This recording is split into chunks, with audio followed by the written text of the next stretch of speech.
Mesdames et messieurs, bonsoir. L'image du jour, la base nautique de Pandop à Koumak qui a suspendu ses activités nautiques aujourd'hui. Une décision prise après l'attaque d'un requin qui a mortellement blessé un kitesurfer âgé de 49 ans. Un drame qui s'est produit à hauteur de l'île Aura, à 11 km au large de Koumak. Nous reviendrons sur les faits avec les sauveteurs en mer qui sont intervenus hier soir. 2 attaques mortelles de requins depuis le début de l'année, chiffre le plus important depuis ces 10 dernières années. Mais vous le verrez, le requin est loin d'être l'animal qui tue le plus. Troisième et avant-dernier épisode ce soir de notre feuilleton sur les déchets ménagers. Reportage dans la zone VKP où l'on attend toujours la création d'une décharge. Chaque jour, des fumées continuent de s'élever des dépotoirs.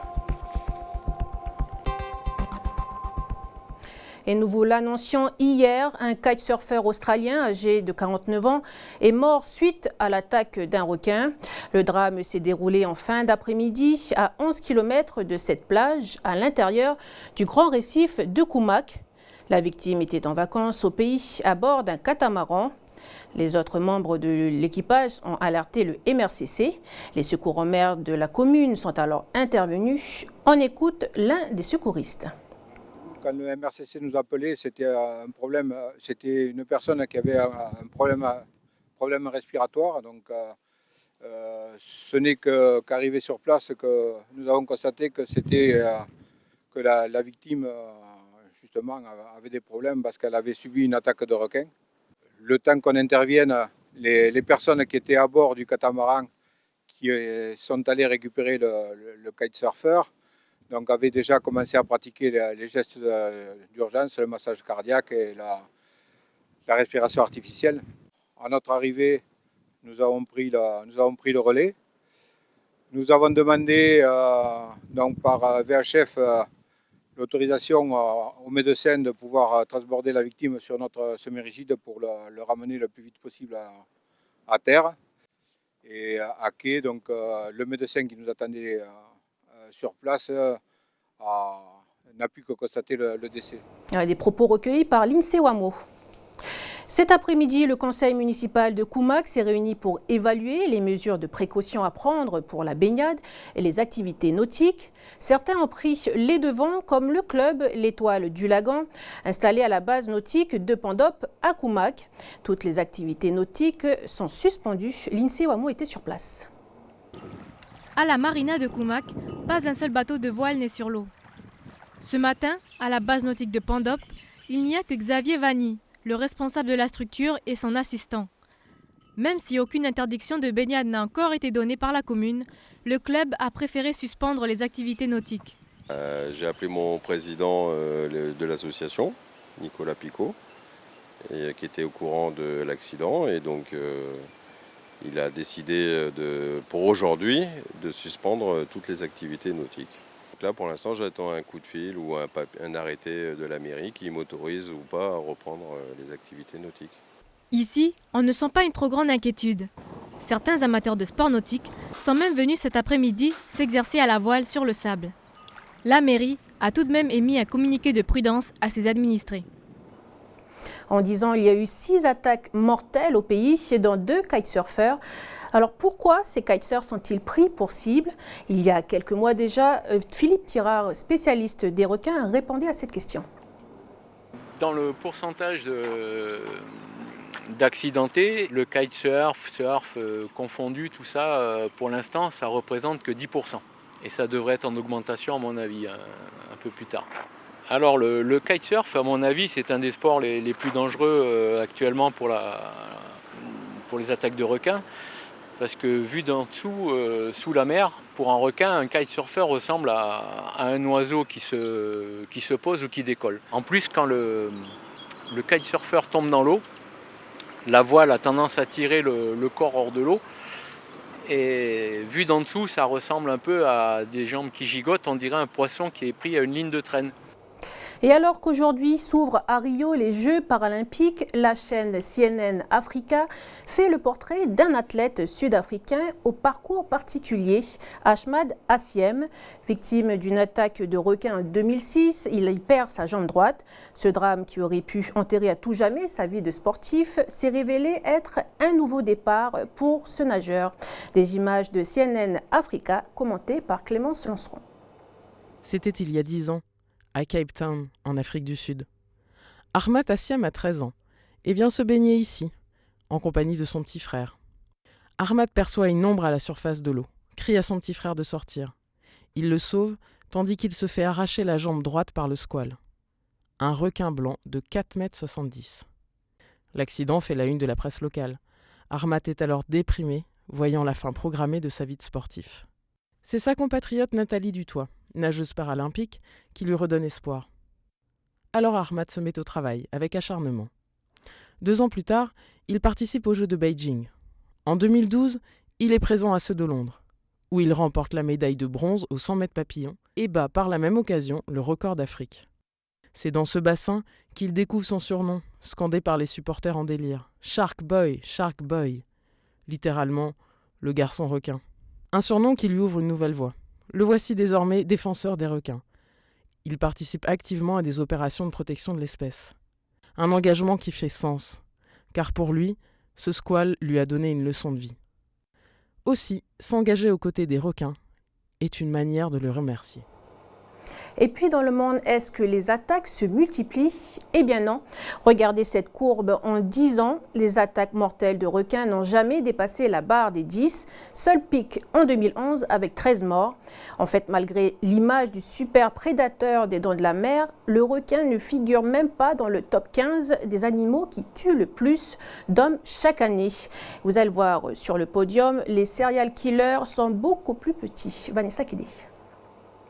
Dans le monde, l'animal le plus meurtrier est le moustique. 800 000 personnes meurent chaque année. Après s'être fait piquer, ils contractent des maladies comme la malaria ou encore la dengue. Vient ensuite la mouche tsetse. Vecteur de la maladie du sommeil en Afrique, elle ne tue pas moins de 500 000 personnes par an. À la 3e place, on trouve le serpent, avec une mortalité annuelle de 50 000 personnes. À noter que le cerf est à la 11e place avec 120 décès par an. En traversant la chaussée, il provoque des accidents de voiture. Le requin, quant à lui, est classé bien après plusieurs autres animaux mortels, car chaque année, moins de 10 personnes en moyenne trouvent la mort après une morsure de squale. Voilà ce qu'on pouvait dire sur les requins. Depuis lundi, nous vous proposons chaque soir un feuilleton sur les déchets ménagers. Aujourd'hui, nous nous rendons sur la zone VKP où le projet d'ISD, installation de stockage des déchets, est en stand-by car il coûte très cher. Lindsay Wamo.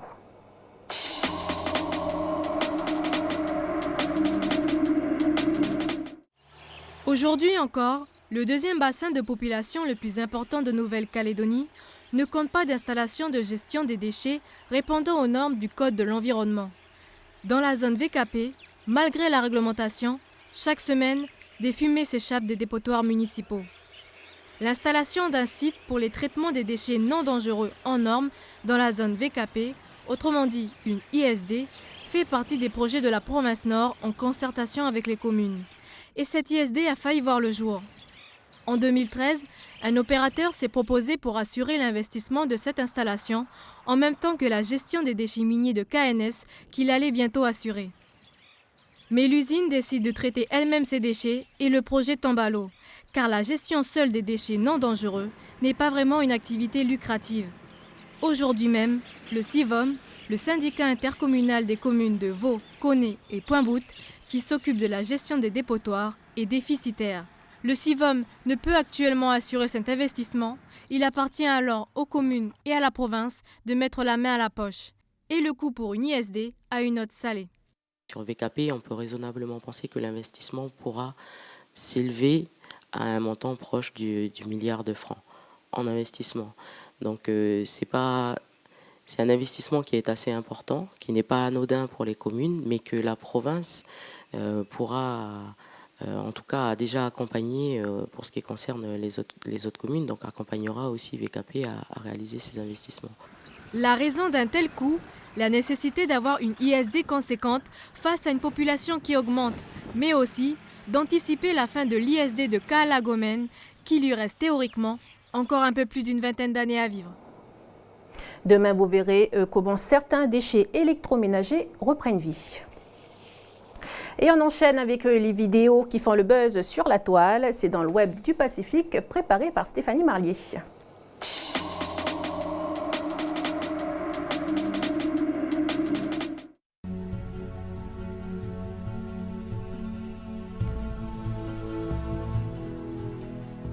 Le crocodile marin fait débat en Australie. Protégée depuis 1971, cette espèce est particulièrement présente dans le nord du pays, où leur nombre est estimé à 150 000 sur 300 000 dans le monde, ce qui pose problème au gouvernement australien. En effet, certains crocodiles n'hésitent pas à entrer dans des fermes pour dévorer des vaches. Une solution radicale a donc été trouvée, les tuer. Depuis 2012, le gouvernement australien autorise la capture annuelle de 600 individus destinés à l'élevage en ferme pour l'exploitation des peaux et de la viande.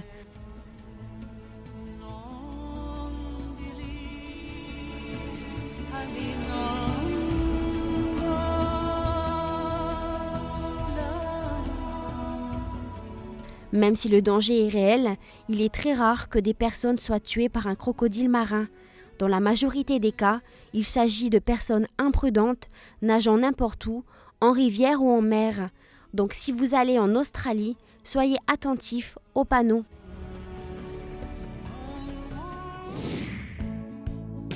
L'action que va entreprendre cette jeune surfeuse hawaïenne ne nécessite pas de panneaux, mais de bon sens. Alison Till est la première femme à surfer près des coulées de lave du volcan Kilauea à Hawaï.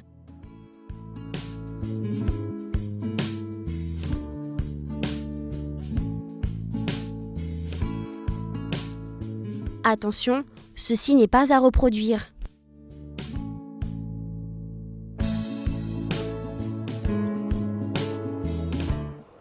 Voilà, c'est la fin de ce journal. Ne ratez pas ce soir, soirée spéciale à 20h15 sur NCTV avec le film Mystère Mérou en simultané avec le Rex, suivi d'un entretien mené par Antoine Reis